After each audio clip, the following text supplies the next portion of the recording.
W5. They promised quick profits, My account went from $7,500 to $49,000. fast returns, and easy success. They were teaching him how to invest. But it could end up costing more than your money. I just heard the sirens in the background. That's when I knew it was real. Avery Haynes investigates a massive investment scheme targeting Canadians. How did they train you to take people's money? The hook, They think that they've got somebody managing their money. the line, You were told you can make $250,000. Yeah. and the sinker As soon as you turn over your credit card, your money's gone. that pulled billions out of victims' pockets. You can't do this. They can't destroy people. And from Hollywood brat pack The young actors were really in demand. to TV superstar, And the Emmy goes to Kiefer Sutherland. a Canadian performer raised in the business Both of my parents were really encouraging. who broke character and picked up a guitar. The songwriting for me was cathartic. Sandy Ronaldo talks with an iconic and controversial actor What was it like to be in jail? Well, it's designed to make you not want to go back. who left bright lights for Big Sky to follow the cowboy life His movie status he was just Kiefer. and pour his heart out on stage. Stumbled out of the Payless Lounge, fell to my knees, so I laid down. Here is Kevin Newman. Hello, and thanks for joining us as we kick off investigating what experts are calling the biggest investment scam in the country. An online site where people think they're making money, when in fact, they're being drained of it. As W5's Avery Haynes uncovers, this sophisticated ring has its origins overseas. And the shadowy people behind it show absolutely no remorse for the lives they've ruined.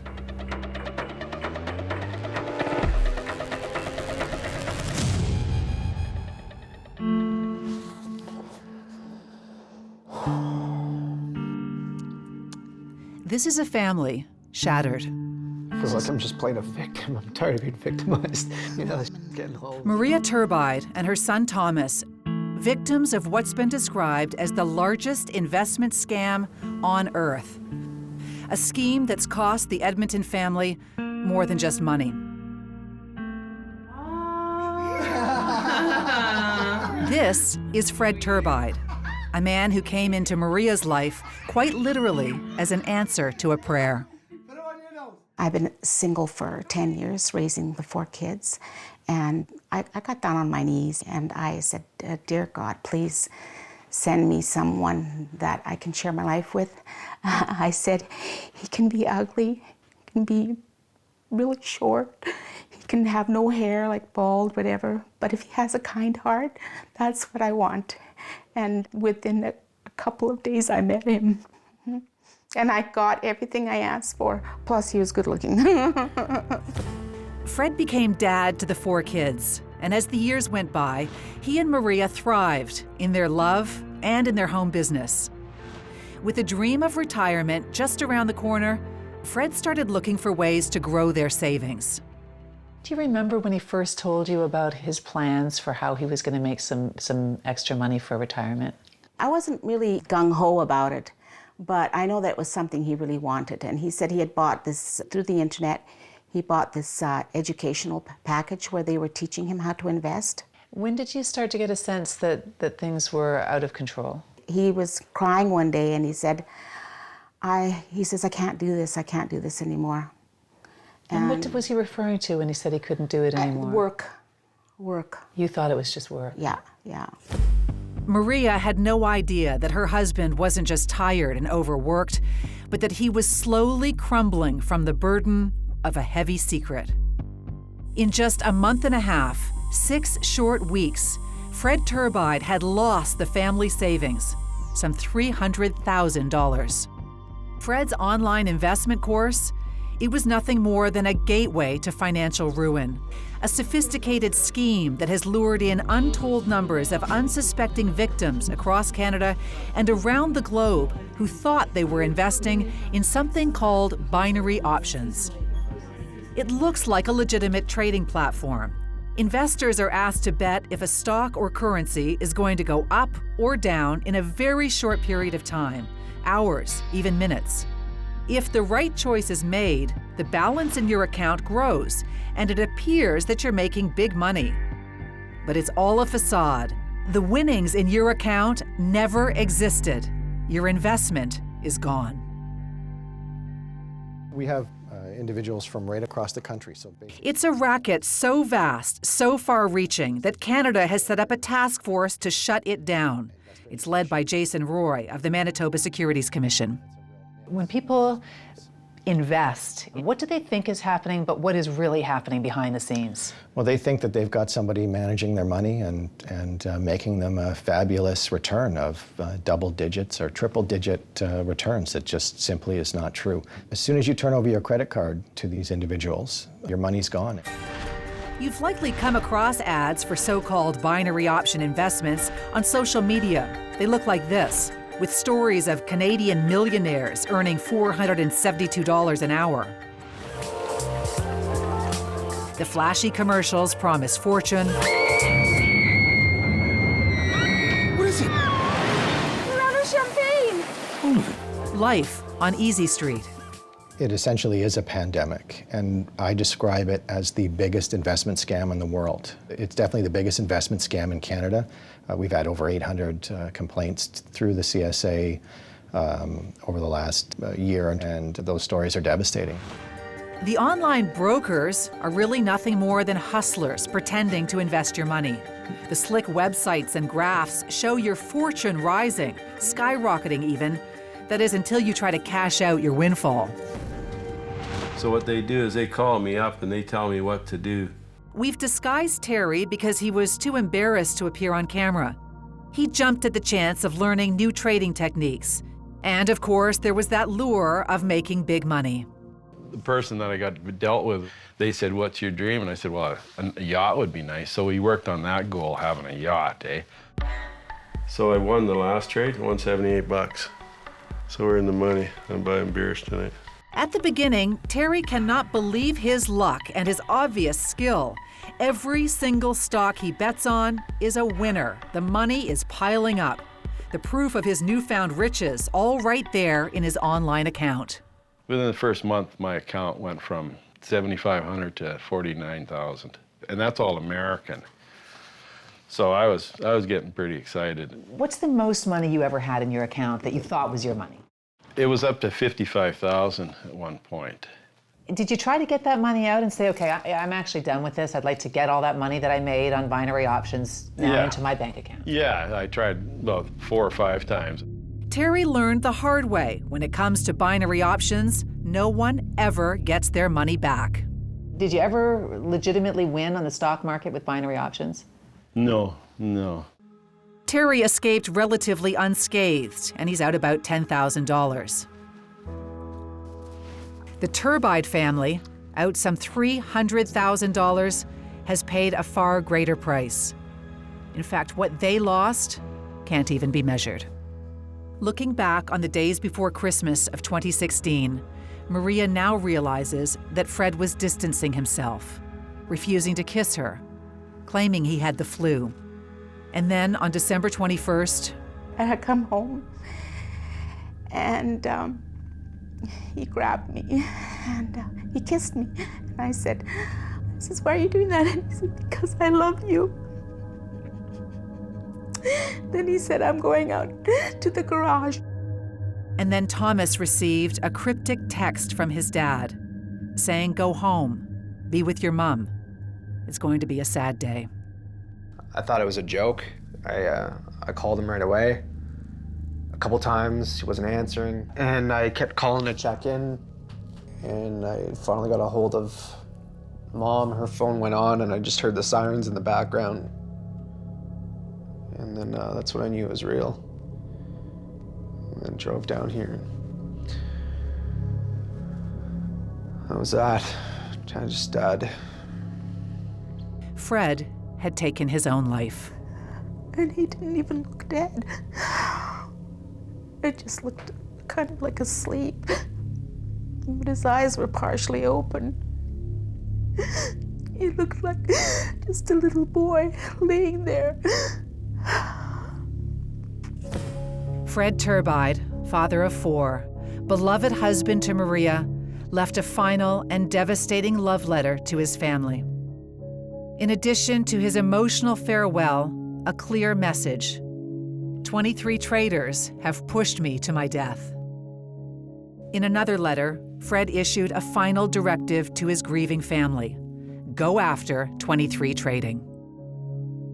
I was just heartbroken, and I didn't have time to grieve or anything. I was literally on his computer that night, and that's what I did for the next couple weeks. I was just in his computer trying to put together the puzzle and find out who these people were.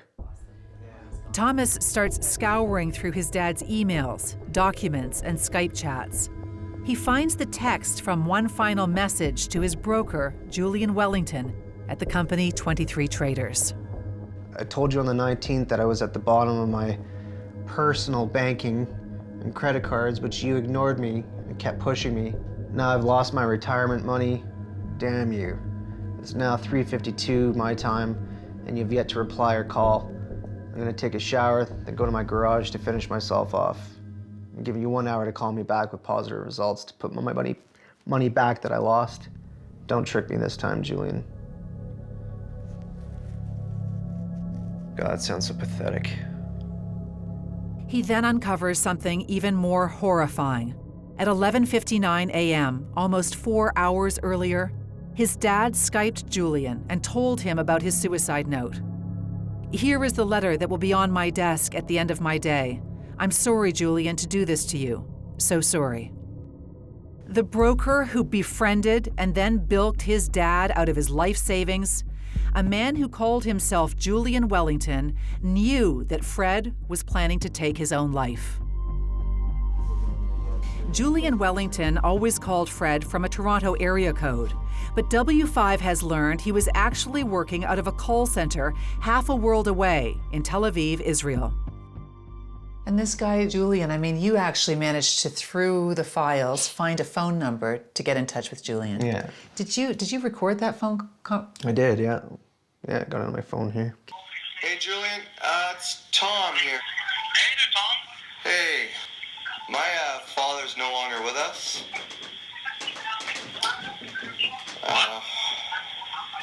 He passed away on the 21st. Oh my God, Tom. Yeah. First of all, I'm very sorry to hear that. And what you're telling me right now is a complete shock. You're not buying that that's a complete shock. I can't. I was sick to my stomach. He was obviously aware of what was going on in my dad's head. You know, not so much as an anonymous phone call.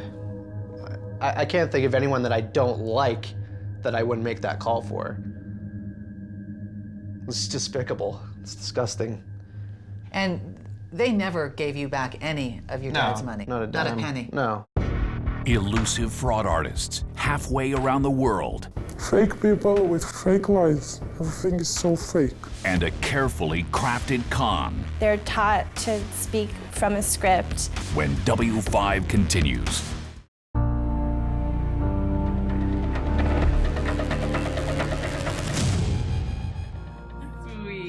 Crumbling under the stress of losing $300,000 in an investment scheme, Fred Turbide of Edmonton took his own life.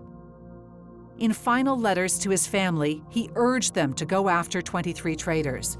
The broker he trusted with his money was a man named Julian Wellington. If we happen to track down this Julian, is there a message that you would like us to pass along to him from you and your family? Just that he is responsible for destroying our lives.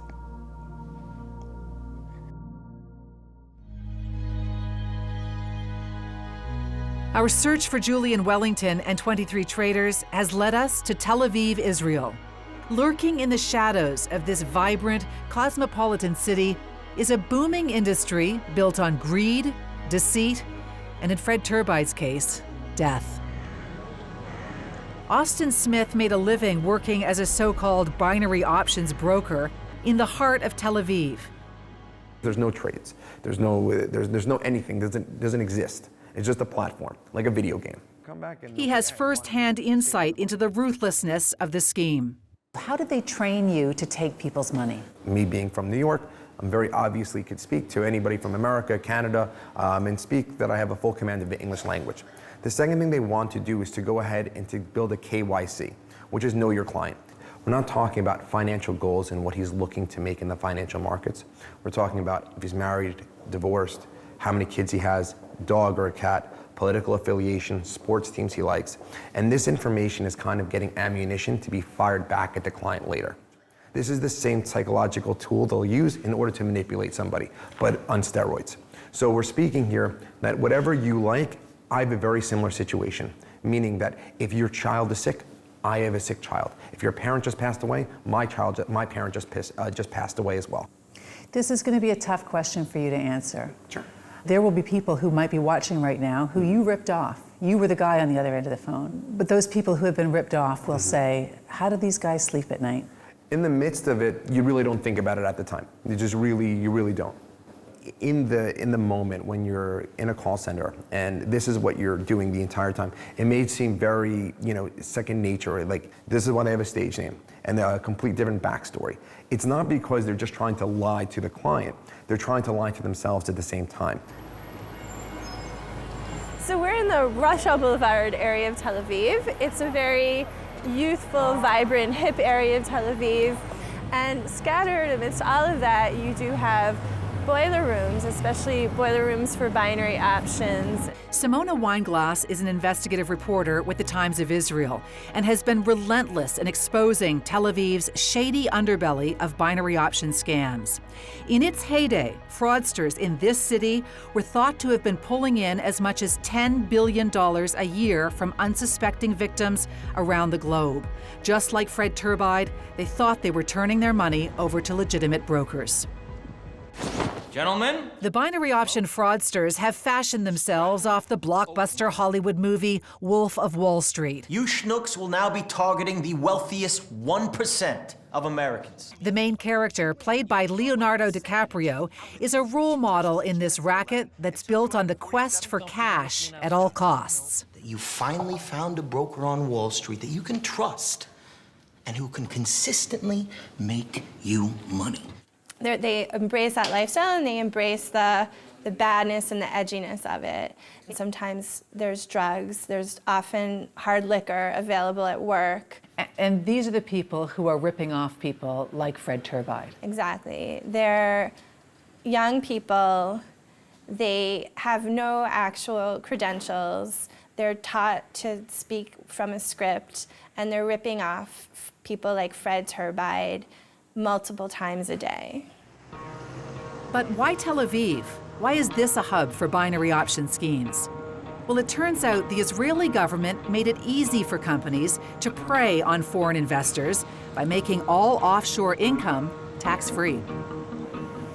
I'm standing in one of the trendiest neighborhoods in Tel Aviv, and our sources have told us that this area is rife with call centers, boiler rooms, just like the companies that ripped off Fred Turbide. In fact, we've been told that just down the way here, there are 2 call centers in one tiny building. On the second floor of this nondescript building, we find what used to be the offices of a company called IG Solutions. It's obvious whoever used to work here made a quick exit. Each of these little offices have sort of motivational slogans. I don't believe the sky is the limit when there are footprints on the moon. Over here, never look back, always look forward. The spelling mistake on that. And while it seems like the folks here at IG Solutions bailed in a hurry, the one thing they didn't forget to do is shred some of their documents. Amongst the shredded documents, we find the playbook that was used to train brokers. This is so creepy, just to think about having met Fred Turbide's family, his widow and his kids, to think that this is the kind of tool that was used that eventually ended up in his death. This is their procedures for work, the step-by-step, blow-by-blow way of getting people to part with their money. Just like the Wolf of Wall Street, the manual has answers for everything. What if the client says he needs to talk to his wife? I can speak to your spouse as well. Don't worry, she won't kill you for making a good business decision. On another page, an answer for skeptical clients. If we were a scam, we wouldn't be working with Visa or MasterCard. And there's even a tip for dealing with Canadian clients. CIBC usually tells the client not to transfer funds. In this case, you would need to ask the client if he has another account, or if not, make sure you make him angry at the bank. They always irritated. Even more revealing than the contents of that manual is what this woman has to say. Darlene agreed to speak to us only if we protect her identity. She worked for 23 Traders, and she was there at the time of Fred's death. I heard a lot of people crying to me on the phone. They scream, they curse you, because the management doesn't want to make those withdrawals. This is not an option. Can you tell me what the Binary Options Company told the staff after the death of Fred? What specifically were you all told? We're explaining, it wasn't our fault. He never asked for a withdrawal directly from us. This is what we were told. I'm going to show you an interview that we did with Fred's son, Thomas. And in this, he's reading his messaging, Fred's messaging to Julian at the trading company. Now I've lost my retirement money. Damn you. It's now 3:52 my time, and you've yet to reply or call. I'm gonna take a shower, then go to my garage to finish myself off. To tell you the truth, I wasn't aware about that. The company didn't tell us that. And what do you know about Julian? Not a lot. I saw him only once or twice in the office. I don't even know his real name. Nobody in these binary options boiler rooms used their real names, did they? No. Everybody had a fake name, a fake persona. Yes. So Julian Wellington doesn't actually exist. Fake people with fake lies. Everything is so fake. I was a part of it. And I do want to say sorry. I know that it's small gesture to the things I myself personally done, but I'm happy that I have this stage right now to say this. In large part because of the aggressive reporting by the Times of Israel's Simona Weinglass, binary option companies have finally been made illegal in Israel as of January 2018. And in Canada, all online advertising is now banned. The Canadian task force remains on high alert, though, aware that there's nothing stopping fraudsters from setting up shop in another country.